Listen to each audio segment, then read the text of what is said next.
inscription, inscription, inscription, une inscription pour tout le monde, pour tout le monde, pour tout le monde. Dans la filière de notre choix, de notre choix, de notre choix, et on l'a le maintenant.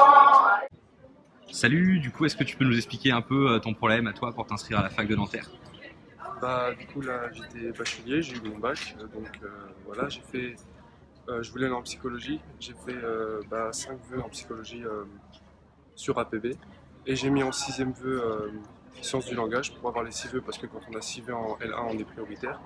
En premier vœu j'ai mis la fac de Nanterre, je suis de l'académie donc normalement tout devrait bien se passer.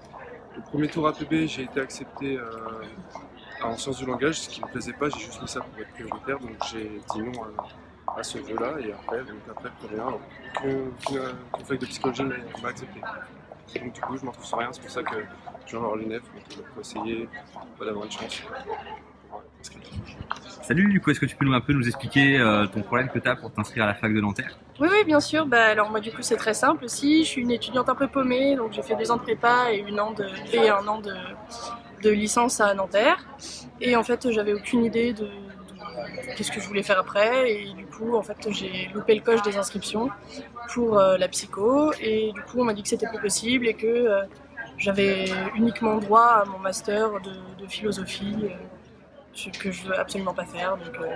Donc je me retrouve sans rien. Voilà. Salut, du coup, toi, c'est quoi ton problème pour t'inscrire à la fac de Nanterre?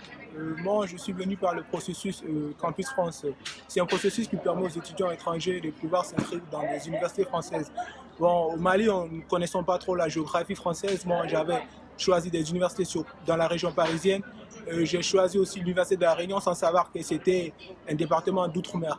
Lors de mon entretien campus, on m'a expliqué que c'était une île dans l'océan Indien, donc j'avais pas le choix, je suis venu, mais maintenant je vais rester ici et sur Paris puisque j'ai de la famille ici, j'ai mes oncles, tantes ici, donc je suis venu pour pouvoir obtenir mon inscription ici et pour ne pas aller à La Réunion, puisqu'à La Réunion je ne connais personne, vivre seul là-bas, ce serait un peu difficile pour moi. Donc, Alors salut, est-ce que tu peux nous expliquer un petit peu le problème d'inscription que tu as pour t'inscrire à la fac?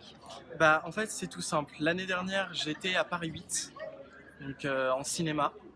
J'ai été à tous mes partiels, j'ai fait tous les papiers, j'avais tout ce qu'il fallait. Et je sais pas comment c'est arrivé, mais j'ai aucune note encore au jour d'aujourd'hui. J'ai pas de notes, comme si j'y avais jamais été.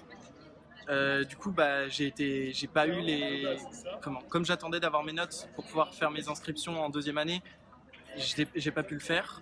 Et je me suis dit, vu qu'ils ont tout foiré, je vais tenter la psychologie, parce que c'est autre chose qui me plaît. Je suis venu à Nanterre et ils m'ont dit, non, on donne plus de dossier d'inscription, fallait le faire via APB. Et quand je leur ai expliqué que j'avais pas eu les dates, que je connaissais pas les dates, que j'avais pas été orienté, ils m'ont dit, dommage pour vous. C'est pour ça que je suis venu voir l'UNEF pour essayer d'avoir une chance d'être inscrit.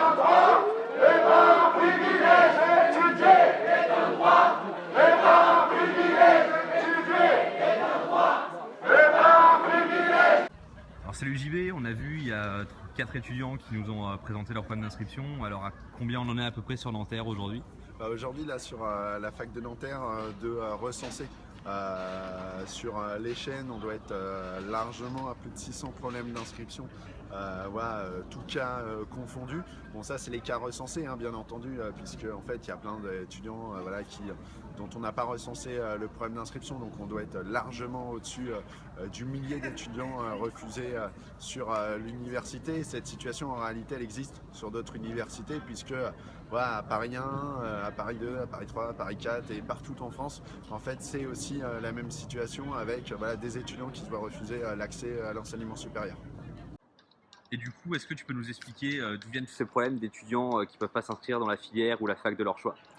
En fait, c'est quelque chose qui paraît compliqué de prime abord, hein, parce que souvent on explique aux étudiants que c'est de leur faute, ils auraient mal fait APB, ils auraient mal fait Sésame, ils auraient mal rempli les dossiers, ils n'auraient pas bien compris. Bon, en vrai, tout ça, ce qu'il faut comprendre, la première chose, c'est que les procédures APB, les procédures Sésame, les procédures de réorientation sont tellement compliquées, c'est des choses qui sont en fait faites pour refuser des étudiants à l'université. Quand on voit qu'il y a des plages où on peut remplir, des plages où on ne peut pas remplir, des temps d'attente, etc. En fait, c'est tellement compliqué que tout est fait pour que les étudiants y se trompent et en fait, ils n'aient pas de proposition d'inscription ou en tout cas, ils soient poussés à s'inscrire dans une filière qu'au début, ils ne voulaient pas. Ça, c'est la première chose. La seconde chose, c'est pourquoi tout ça? Pourquoi aujourd'hui, en fait, on se retrouve dans cette situation? En fait, c'est simple. C'est qu'aujourd'hui, les universités sont dans une situation financière qui est dramatique. Aujourd'hui, il y a toute une série d'universités qui sont en déficit budgétaire. Il manque des millions d'euros par-ci, il manque des millions d'euros par-là. On peut prendre l'exemple de Versailles, où il y a tellement plus de thunes qui sont en train de fermer la filière de STAPS, ce qui entraîne que l'université de Nanterre, la seule filière de STAPS de l'Ouest parisien, est donc devenue une filière surchargée. Et donc finalement, face à ces problèmes de budget, au lieu d'aller demander plus d'argent au gouvernement et directions d'université, au lieu de refuser les budgets lors du vote en conseil d'administration, en fait, elles acceptent un budget qui est un budget insuffisant, un budget d'austérité. Et donc, au lieu de demander plus d'argent, en fait, elles font payer les pots cassés aux étudiants en cherchant à les refuser. Parce qu'aujourd'hui, refuser un étudiant pour une université, c'est un moyen de faire des économies. Et leur seule manière aujourd'hui pour faire des économies à une assez large échelle, c'est de refuser les étudiants et c'est leur seule solution aujourd'hui.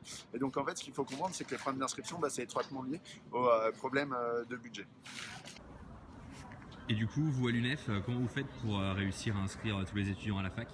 C'est simple, c'est toujours la même chose, c'est la question du rapport de force, c'est-à-dire de mettre le plus possible les étudiants en mouvement pour montrer à la présidence de l'université que en fait, ça ne peut pas se passer comme ça, de mettre sur le carreau des centaines d'étudiants.